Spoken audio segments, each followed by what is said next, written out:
नमस्कार मंडळी, आज जायचं होतं एका खास कार्यक्रमासाठी आणि त्या कार्यक्रमाची मला आधीपासून अजिबात आयडिया नव्हती. तर सकाळी 8 वाजता अहोने सांगितलं आणि 10 वाजता तर जायचं होतं. तर 2 तासात सगळं काम पूर्ण करायचं होतं. आता रियांशला आज सॅटर्डेची सुट्टी होती, त्याच्यामुळे त्याला म्हटलं थोडी मदत करू लाग. पटकन अशी तयार झाली आणि त्या कार्यक्रमासाठी जायला निघाले. आता तिथं पोचायला मला ऑलरेडी उशीर झाला होता, त्याच्यामुळे आम्हाला पाठीमागं जागा भेटली आणि नवीन जागेवर जायचं म्हटलं की आधीला थोडी शांत बसते. आता शांत बसल्यानंतर आता तिला तिथलं सगळं माहीत झालं आणि अशी काही तिची मस्ती सुरू झाली. आता कार्यक्रम सुरू झाला होता. तर कोणता आहे कार्यक्रम ती बघा पुढे. Number 4, abstinence from bad habits. Alcohol और टबैको से दूर रहिए क्योंकि ये आपकी बॉडी की बोन को खराब करते हैं।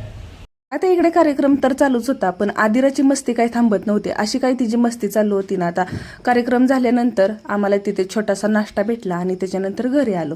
घरी आल्यानंतर बघते तर काय मुलांनी एवढा सारा पसारा काढला होता, डबे काढले होते, त्यातलं खायला खाल्लं होतं. आता ते व्यवस्थित सगळं करून घेतलं आणि आता जे आपण पोपट पाळले आहेत ना, त्यांना भूक लागली होती, त्याच्यामुळे त्यांना ॲपल खायला चिरत होती. ते ॲपल चिरलं आणि त्यांना खायला दिलं. आता इथे बघा किती भूक लागली त्यांना. आता स्वयंपाकाची तयारी चालू करायची होती आणि एक वस्तू पाहिजे होती मला, ती काही सापडत नव्हती. कसं असतं, समोरच असतं पण आपल्याला दिसत नाही, असं झालं होतं. तर ती भेटली आणि पुढची प्रोसेस सुरू झाली. आता इथे कढीपत्ता आणायचा होता, कढीपत्ता घेऊन आली आणि रूममध्ये येऊन बघते तर काय या दोघांची कबड्डी अशी काय चालू होती. तर असा काय होता आजचा दिवस. चला भेटूया उद्याच्या नवीन व्हिडिओमध्ये, तोपर्यंत